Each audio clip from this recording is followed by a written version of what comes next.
Muy buenas noches, Dios les bendiga. En esta oportunidad estamos en otra entrega de nuestra célula Rabá del Ministerio Internacional Kainos y su iglesia Casa de Adoración y Restauración Kainos. En la noche de hoy vamos a estar impartiendo un poco de lo que es el conocimiento del ministerio profético, pero esto es un conocimiento básico, no vamos a profundizar, pero sí vamos a tocar los puntos más importantes para aquellos que todavía no entienden qué es un profeta y cómo se maneja un profeta. Bien, así que lápiz y papel y vamos a comenzar. Vamos a comenzar como siempre. Ustedes saben que es costumbre nuestra siempre primero definir qué es un profeta. Y un profeta es alguien llamado por Dios y lleno de su espíritu. Transmitía originalmente la palabra de Dios a las personas que de una u otra forma se habían distanciado de Dios. En cierto sentido, un profeta es un predicador. Sin embargo, en términos laborales en la actualidad, un profeta es un denunciante, particularmente cuando toda una tribu o nación se había alejado de Dios. Estamos hablando del profeta en el Antiguo Testamento. Ese era el oficio originalmente. Pero actualmente el profeta es una persona que está llamado por Dios, lleno del Espíritu Santo. Bien, eso es lo que queremos que se quede claro para que puedan entender lo demás. Los profetas ocupan las páginas de la historia de Israel. Moisés fue el profeta de Dios usado para rescatar al pueblo hebreo de la esclavitud de Egipto. Esa parte nosotros la conocemos. Y sobre todo para guiarlos posteriormente a la tierra que Dios les había prometido. Una y otra vez estas personas se alejaban de Dios. Señores, esto es importante. Van a entender por qué. Una y otra vez estas personas se alejaban de Dios y Moisés fue el primer portavoz de Dios para traerlos de nuevo a una relación con el Señor. Así que vayan tomando nota para que ustedes puedan entender.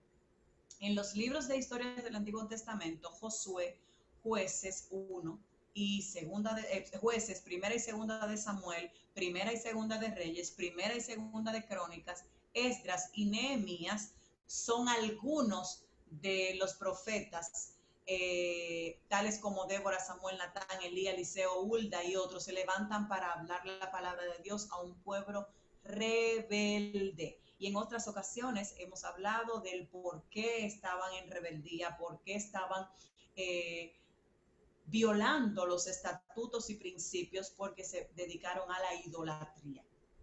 Entonces, los líderes usaban el poder, los líderes usaban el poder para destruir vidas y los líderes religiosos despreciaban lo que era sagrado para Dios.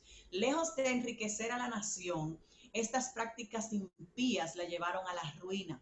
Y por lo general los profetas eran las últimas voces en la tierra llamando a las personas a que regresaran a Dios y que su comunidad volviera a ser saludable y justa. Escuchen los dos adjetivos, saludable y justa. La adoración religiosa de Israel estaba organizada alrededor de la labor de los sacerdotes. Primero en el tabernáculo, ustedes saben que los sacerdotes estaban asignados a los tabernáculos, estaban los sacerdotes normales y estaban los sumos sacerdotes, y luego también estaban asignados en el templo. La descripción del trabajo diario de los sacerdotes radica en sacrificar, descuartizar y asar a los animales del sacrificio. Recuerden que antes las ofrendas no son como las damos ahora.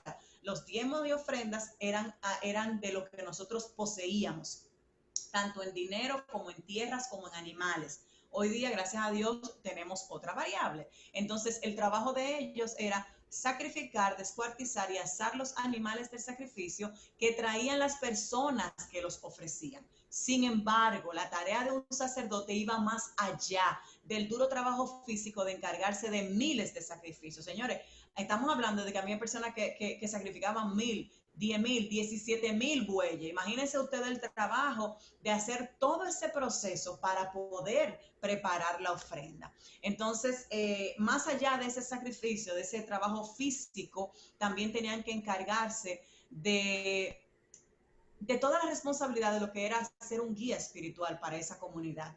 Y aparte de todo, también tenían que ser un parámetro moral para ese pueblo. Y aunque con frecuencia el sacerdote era visto como el mediador entre el pueblo y Dios, en esos sacrificios del templo, su tarea más grande era enseñarle al pueblo la ley de Dios. Les voy a dejar Levíticos 10:11, Deuteronomio 17, del 8 al 10, y también Deuteronomio 33:10 y Esdras 7:10. Les repito, Levíticos 10:11, Deuteronomio 17 del 8 al 10, Deuteronomio 33:10 y Esdras 7:10, para que puedan entender esa parte que les estoy indicando. Bien, entonces vamos ahora. En la mayoría de los casos, los profetas no eran profesionales. Quiero que presten atención. Es decir, que no se ganaban la vida a partir de sus actividades proféticas. Y hoy sigue siendo igual. ¿Ok? Hoy debe seguir siendo igual. El profeta no debe ganarse la vida por su actividad profética. Dios los usó para una tarea especial mientras que estaban en medio de sus demás profesiones. O sea, el ser profeta era un añadido, no era protagónico en ese tiempo. Algunos profetas como Jeremías y Ezequiel eran sacerdotes, como les acabo de explicar. Otros eran pastores, que incluye a Moisés y a Amós.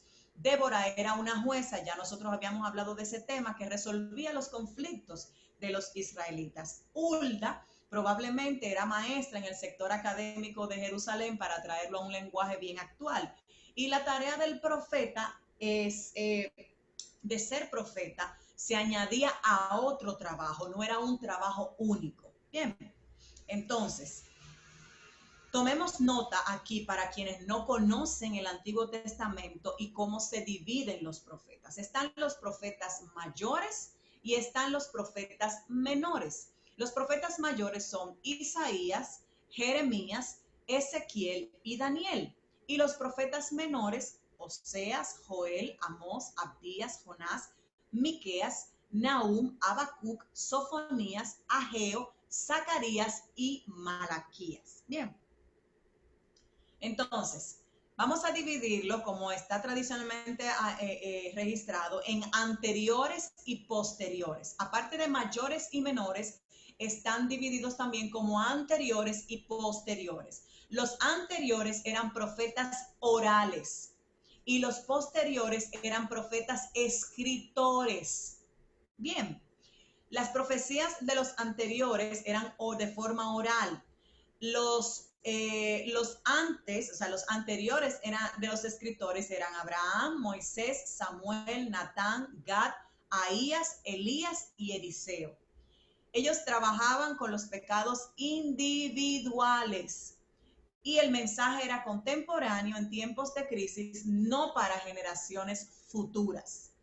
Los profetas posteriores, que eran los escritores, las profecías todas fueron escritas, como su nombre lo dice, hay libros de sus profecías, y los posteriores vivieron después y escribieron, que son Isaías, Jeremías, Ezequiel, Daniel y todos los profetas menores.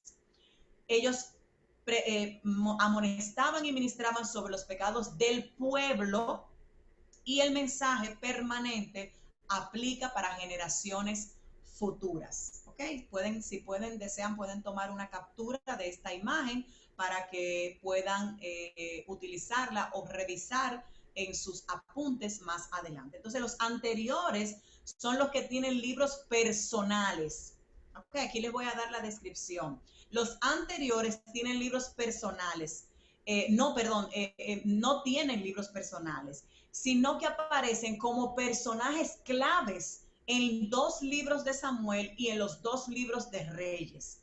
Repito, los profetas anteriores son los que no tienen libros personales, sino que están dentro de los 2 libros de Samuel y los 2 libros de Reyes. Y se trata fundamentalmente de Samuel, de Elías y Eliseo.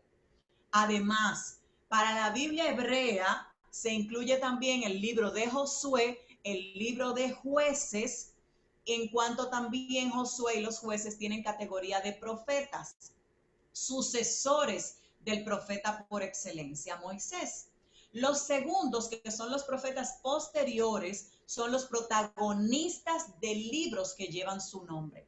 Repito, los profetas posteriores son los protagonistas de libros que llevan sus nombres. No porque ellos lo pidieran, aclaro, sino porque fueron dados por los primeros que estructuraron la Biblia judía, que equivale al Antiguo Testamento de nosotros. Repito, ellos no pidieron que esos libros llevaran sus nombres, sino que fueron dados por esas personas que estructuraron la Biblia judía, que para nosotros es el Antiguo Testamento. Bien, continuamos. Espero que vaya quedando claro. Vamos a ver, entonces, entérate. Los registros de los profetas más antiguos están entretejidos en la historia de Israel, en los libros de Josué hasta Segunda de Reyes, es decir, que no se encuentran en un texto por separado. Posteriormente, las palabras y hechos de los profetas fueron preservados en colecciones separadas, que son los últimos 17 libros del Antiguo Testamento, desde Isaías hasta Malaquías. Repito, las palabras y hechos de los profetas fueron preservados en colecciones separadas, que es lo que les acabo de decir de los profetas posteriores, de los profetas menores, que va desde Isaías hasta Malaquías. Entonces, hay 17 libros proféticos, pero solamente hay 16 profetas, ya que a Jeremías se le vincula el libro de su nombre y el de Lamentaciones. Repito, hay 17 libros proféticos de Isaías, Malaquías, pero solamente hay 16 profetas en ellos, porque Jeremías fue el que escribió Lamentaciones. Se dividen, como les explicaba, entre profetas mayores y menores. Y menores es porque no era porque la categoría era menor o eran menos inspirados, sino solamente porque sus escritos proféticos son más cortos con relación a los profetas mayores.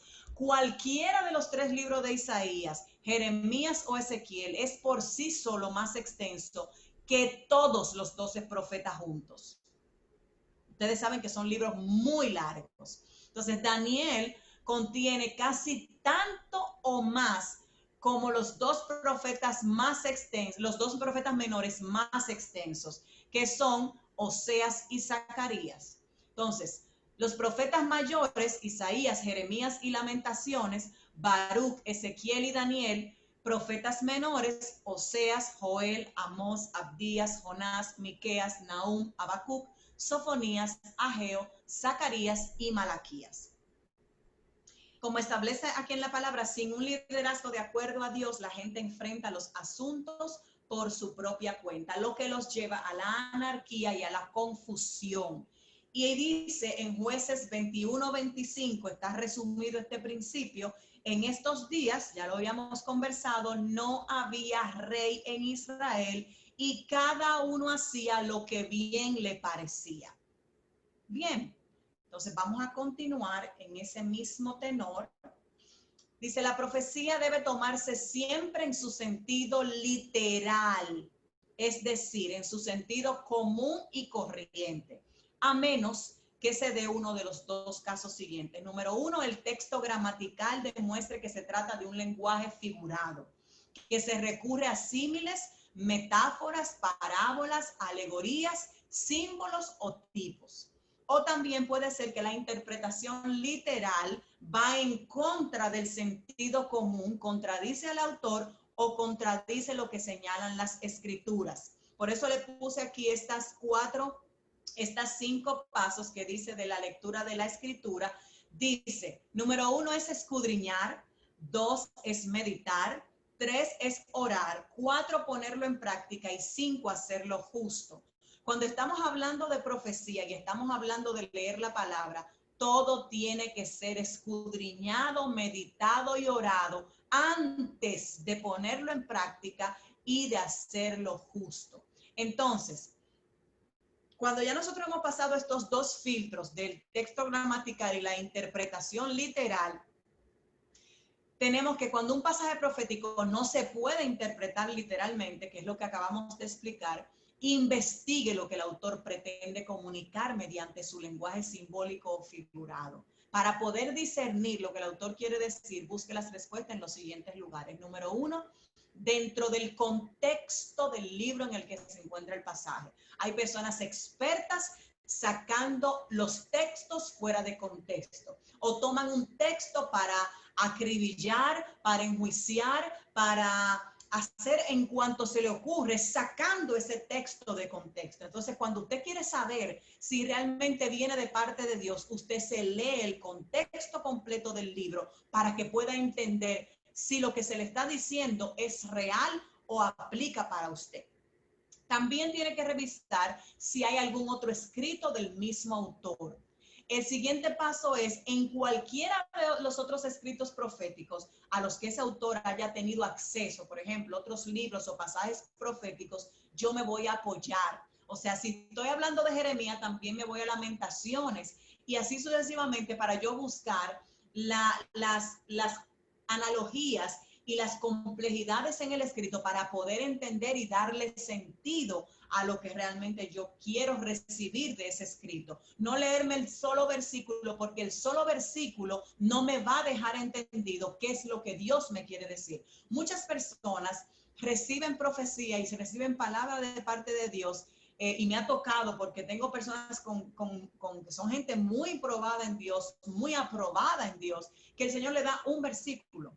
Y siempre le digo lo siguiente, no te limites al versículo, lee el libro completo. Porque muchas veces lo que tú entendiste fue el versículo, o lo que tú recuerdas que entendiste fue el versículo, pero Dios te está hablando de una foto mucho más completa. Amén. Entonces, hay cierta ignorancia por la cita que dice en Mateo 24:11, que vendrán falsos profetas, pero no dice que no habría auténticos. O sea que no nos podemos, como le decía ahorita, no me voy a quedar solamente en el pedacito que dice vendrán falsos profetas, pero él no me está diciendo que no van a haber verdaderos. Entonces mi trabajo es realmente distinguir los auténticos. Y si decimos que la profecía se acabó en el Antiguo Testamento, como hay corrientes actuales que dicen que ya no hay profecía, que eso no existe, igual que no hay apóstoles, entonces deberíamos de invalidar la profecía de Joel y lo que dice en Hechos 2, 17, 19, que dice en los postreros días vuestros hijos y vuestras hijas profetizarán, etcétera, etcétera. Usted puede buscar el versículo y ahondar un poco en esa parte. Pero algo que yo siempre les voy a decir a ustedes es esto que dice el profeta Amós 3:7.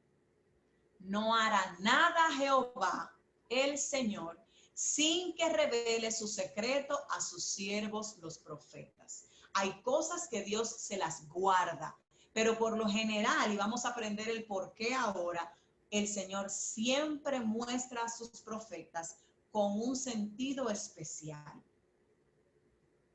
Por lo tanto, no podemos menospreciar las profecías. Si nos vamos a Primera de Tesalonicenses 5, 19 al 22, vamos a leer, por favor. Búsquenlo en su Biblia, Primera de Tesalonicenses 5, 19. Espérate que esto se cayó aquí.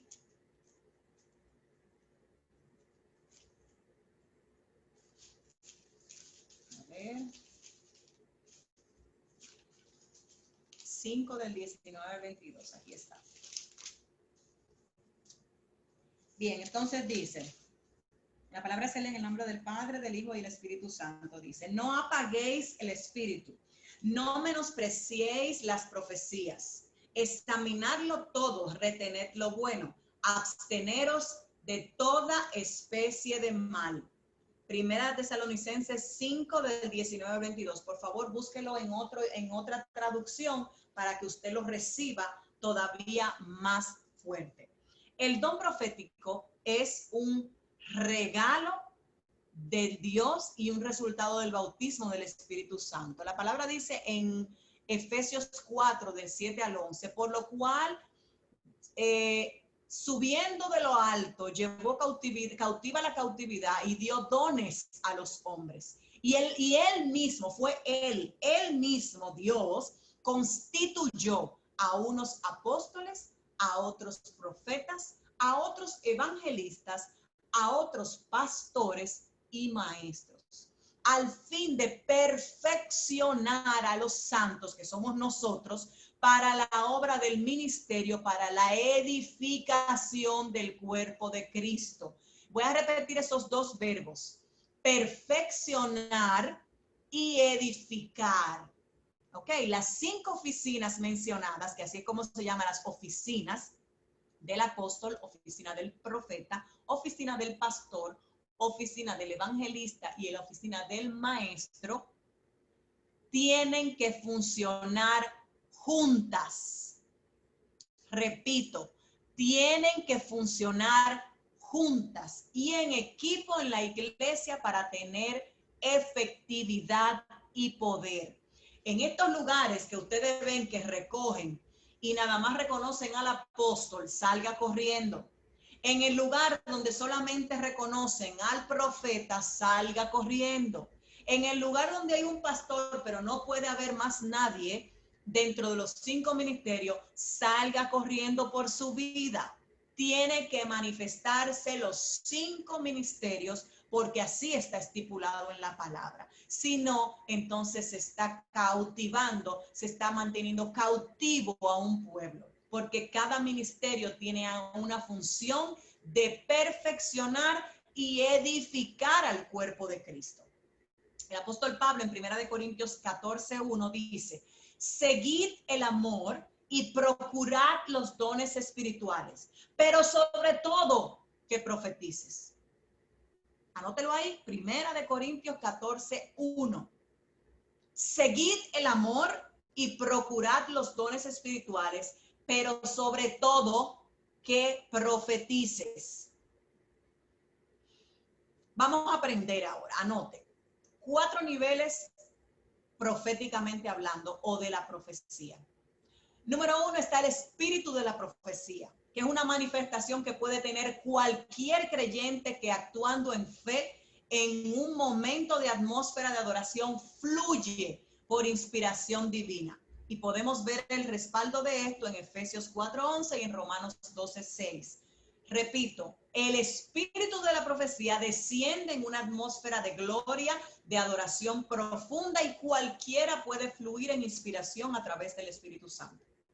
El don de la profecía es un don que no opera aislado, sino bajo autoridad de un pastor o apóstol. Es una operación del Espíritu dada a la iglesia nueva testamentaria, o sea, del Nuevo Testamento de ahora, que debe ser operado y ejercitado con reglas y medidas establecidas en la Escritura. Una cosa es el don de la profecía y otra es el ministerio del profeta. El don de la profecía es para edificar, exhortar y consolar la iglesia, y ocurre en ocasiones mientras el ministro profético trae revelación de la palabra en los mensajes y este siempre está activo permanentemente. Podemos ver 1 Corintios 12:10 y Romanos 12:16. Número 3 es el profeta de oficio. Es el depósito de Dios y un ministerio que está constantemente fluyendo. Está activa, inspira, confirma, advierte, vigila, discierne y trae revelación de la palabra y sucesos que competen a la iglesia. Amén. Entonces, podemos confirmar ahí Efesios 4:11, Hechos 13:1, 1 Corintios 12:18 y Efesios 2:20. Por último, el último nivel y más alto es una profecía inspirada por las Escrituras. Es la más alta inspiración de la revelación inefable de la voluntad de Dios. Cuando hablo de inefable es que no se puede poner en duda. Es el grado más alto, pues no posee margen de errores, a diferencia de los 3 niveles anteriores que sí poseen errores. Y ahora les voy a explicar por qué. Este es el nivel más santo y por ello requiere la más cuidadosa y responsable interpretación sistemática, porque usted no puede añadir una tilde a lo que Dios dice. Y puede corroborar esto en 2 de Pedro 1, 19, 20. Primera de Pedro 1, perdón, 2 de Pedro 1, 19, 20. Por esto es lo que le estoy explicando. Ahora nuestro conocimiento es parcial e incompleto. Y aún el don de la profecía revela solo una parte de todo el panorama. Si usted se va a 1 de Corintios 13, 9, que quiero que lo busquemos, y se va a dar cuenta que hay diferentes interpretaciones, o mejor dicho, traducciones de este versículo. Voy a repetir para que usted lo entienda y lo compare con el que usted va a buscar. Dice, ahora nuestro conocimiento es parcial e incompleto. Y aún el don de profecía revela solo una parte de todo el panorama. Le voy a leer ahora el 1 de Corintios 13, 9 para que vean otra versión, porque esa versión que puse ahí es llana. Creo que es TLA, pero le voy a leer la Reina Valera para que pueda entender mejor. Dice, es un versículo que mucha gente conoce, pero yo quiero que usted se lo memorice. Dice, porque en parte sabemos y en parte profetizamos. ¿Ok? En parte sabemos y en parte profetizamos. Si usted, y quiero que me escuche muy bien y me preste atención, si usted es el que le vive dando a la lengua todo el tiempo y vive hablando todo lo suyo todo el tiempo con todo el mundo y no se mide, no es casualidad que un día alguien quiera venir a decirle a usted, Dios te dice, ya usted dijo todo lo que tenían que decir. No es Dios que está hablando. Entonces, como en parte sabemos y en parte profetizamos, procure que la gente sepa lo menos posible suyo, para que cuando Dios hable sea contundente, que a usted no le quepa la menor duda de que es Él que está hablando. O otra opción que usted tiene es callarse la boca. Usted deje de hablar todas sus cosas, deje de andar teniendo toda su vida despotricada para que pueda entonces mejor tener el secreto y el beneficio de confiar de que Dios sí le está hablando. Amén. Espero que algunos estén por ahí prestando atención para que puedan entender. Nadie que le diga a usted, así te dice Dios, y usted ha estado hablando de sus intimidades, no crea que es de Dios. ¿Ok? Ahí puede haber conocimiento humano. Dios no necesita que nadie le revele. Dios no necesita a alguien que le esté soplando. Dios no necesita chivato. Dios necesita que usted haga silencio para que Él pelee su batalla y haga lo que a Él le corresponde.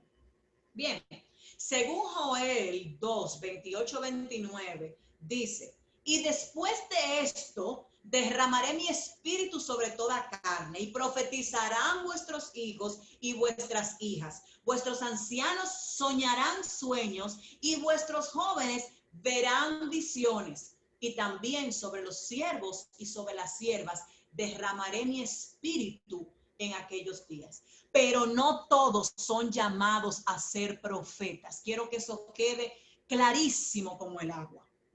No todos son llamados a ser profetas. El hecho de que fluya en un momento determinado la profecía no quiere decir que usted es profeta. Usted puede estar en una atmósfera que hizo otro, bajo la unción que otro porta, y usted puede profetizar. Así que no se extrañe. Ahora vamos a conocer cómo yo sé si yo tengo el llamado profético.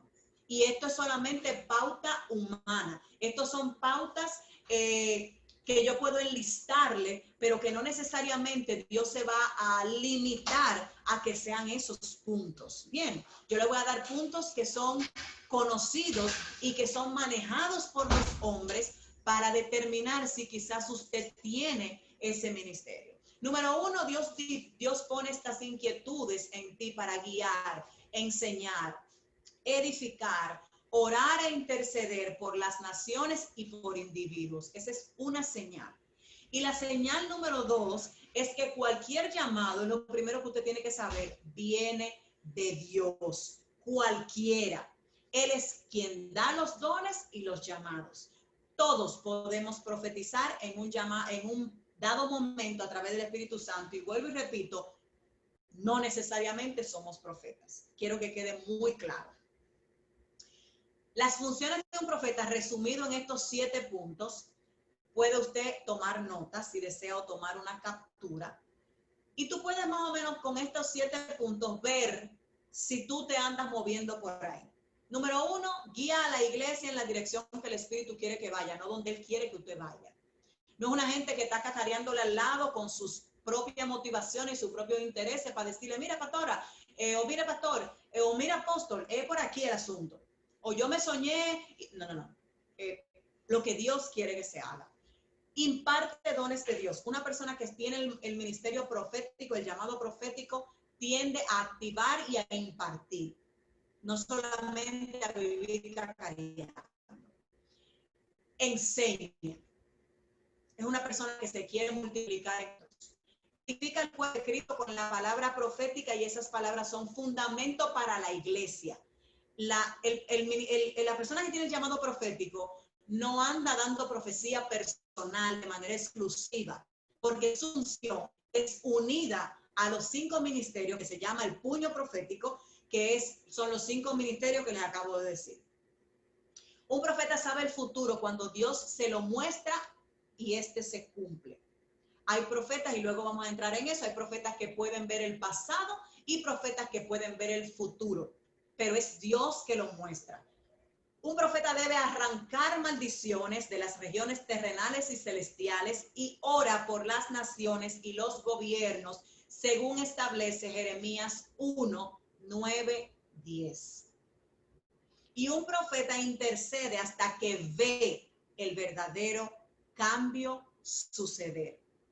No es una gente cambiante, hoy estoy bien, mañana estoy mal, hoy deprimida, mañana estoy feliz. No, es una persona constante, templada, mansa. No es una gente que fluctúa en emociones. Otra señal de que eres profeta es que Dios te revela a través de sueños y visiones. Pero cuidado, porque hay 3 fuentes de inspiración, no solamente para los sueños, sino también para la voz que estamos escuchando, que es el alma, nosotros mismos, nuestra conciencia, el diablo y Dios. Por lo tanto, no necesariamente todo lo que usted dice que oye está en su mente y todo lo que usted dice que se soñó viene de parte de Dios. ¿Ok? La palabra nos manda que nosotros debemos de pesar los espíritus. Y si usted no está sometido, si usted está caminando por su cuenta como persona realenga, que es una palabra muy dominicana, es alguien que no se somete ni da cuentas a nadie, y usted dice ser profeta, usted no es profeta. Usted está caminando bajo el don, bajo la adivinación, un espíritu de adivinación que no tiene nada que ver con lo que es el llamado profético. Jeremías, y se lo quiero leer de nuevo, esa parte, Jeremías 1, 9, 10 dice, y extendió Jehová su mano y tocó mi boca, y me dijo Jehová, he aquí he puesto mis palabras en tu boca, mira que te he puesto en este día sobre naciones y sobre reinos, para arrancar y destruir, para arruinar y derribar, para edificar y plantar. Repito, Jeremías 1, 9 a 10 es la columna vertebral del ministerio y el llamado profético. Usted debe de aprendérselo de memoria. Extendió Jehová su mano y tocó mi boca. Lo que sale de ahí es de parte de Dios. Y usted tiene que, por eso la palabra establece que dice, pasa carbón encendido por mis labios, porque lo que tiene que salir de ahí y no viene de Dios, vamos a tener que dar cuenta. He aquí he puesto mis palabras en tu boca. Mira que te he puesto en este día sobre naciones y sobre reinos, para arrancar y destruir, para arruinar y derribar, para edificar y plantar. Dios confirma todo llamado cuando un ministro de Dios o un presbiterio o un cuerpo de líderes impone la mano a esa persona, así como lo hizo Pablo con Timoteo. y lo registramos en 2 de Timoteo 1:6, cuando dice: por eso te recomiendo que avives la llama del don de Dios que recibiste cuando te impuse las manos. Amén. Si sientes el llamado de Dios, debes orar para que Dios confirme y que mande a un apóstol o a un pastor o un profeta de oficio para reconocer este manto sobre ti. Una persona que vaya a reconocer debe ser un ministro fiel, con buen testimonio y estar caminando en orden bajo cobertura. Todo lo demás, usted se busca su Mastercard. Todo lo demás es adivinación. Si esa persona no camina en orden, usted puede estar tranquilo que lo que está hablando puede ser que sea real, pero no está confirmado de parte del cielo. Ten mucho cuidado con la gente que dice que no creen en la cobertura o en la autoridad en la iglesia. No hay tal cosa como un profeta solitario. Eso es no.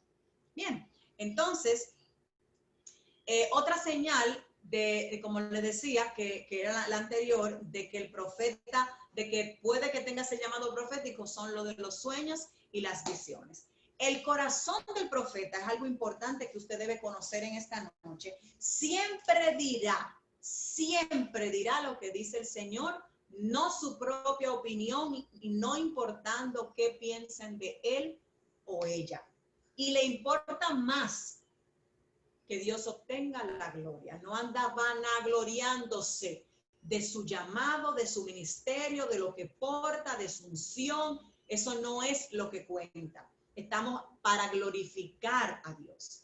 Un profeta se preocupa por la salud de la iglesia y busca cómo edificarla, consolarla y animarla. Por eso es que no puede caminar aparte del cuerpo, porque está para edificar y para ayudar a perfeccionar la obra. Un profeta ama el cuerpo de Cristo y desea ver que viva en santidad.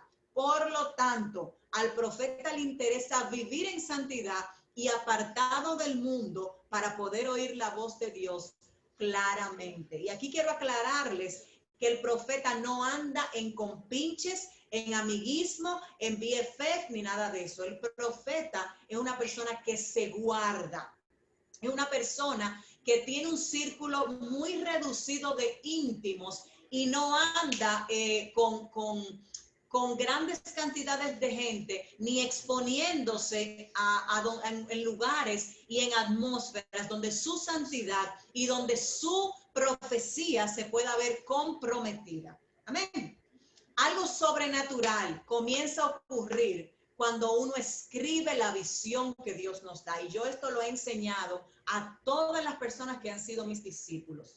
Es como si todo el universo se pusiera de acuerdo con las palabras escritas para cumplirlas y darte favor. Un plan que no se escribe solamente se queda en deseo. Y es tiempo de comenzar a escribir y ser buen mayordomo de todas las ideas, revelaciones y planes que Dios nos entrega. Usted tiene que tener un registro de los sueños, las visiones, los diseños, las palabras, todo lo que Dios le entrega, usted lo tiene que tener por escrito. Porque es la única forma de usted tener la certeza, primero, de lo que recibió, para que no se le olvide. La palabra establece, Dios dice que tenemos que recordarle por si acaso pensamos que a él se le ha olvidado. Y sabemos que no se le ha olvidado, pero él nos dice que por si acaso se lo recordemos. Eso es lo número 1. Y lo número 2, usted por esa vía confirma que quien le dio la palabra viene de parte de Dios, que realmente viene de parte de Dios. Si no, simplemente eso fue una llenura de chicharrón. Habacuc 2:2-3, que es uno de los versículos que a mí más me gusta porque me da soporte y fundamento a esto que les acabo de explicar sobre registrar lo que recibimos de parte de Dios, dice: y Jehová me respondió y dijo, escribe la visión y declárala en tablas para que corra el que leyere en ella. Aunque la visión tardara aún por un tiempo, más se apresura hacia el fin. Y no mentirá, aunque tardare, espéralo, porque sin duda vendrá y no tardará. Recuerda, el ministerio profético nuevo testamentario tiene el propósito en cada una de las profecías de consolar, edificar y exhortar el cuerpo de Cristo, que es la iglesia. Puedes leerlo en 1 Corintios 14:13. El profeta no está para profetizar de carro, casa, el marido, la mujer, los hijos, el embarazo, aunque cuando a Dios le place, Él fluye en esa ciencia a través de algunas personas y lo dice. Claro que sí, no estoy diciendo que no sea de Dios, pero esa no es la función de un profeta. Un profeta, la función es arrancarte tus preconcepciones, arrancarte y desarraigar tus viejas costumbres, tus viejos hábitos, tus viejos pensamientos y arraigar y edificar en ti lo que Dios quiere que tú conozcas de Él para tu nueva temporada, para ese futuro inmediato que tú vas a comenzar a saborear en un tiempo. Amén. Entonces, hasta aquí hemos llegado en el día de hoy. Padre, te damos gracias por este tiempo.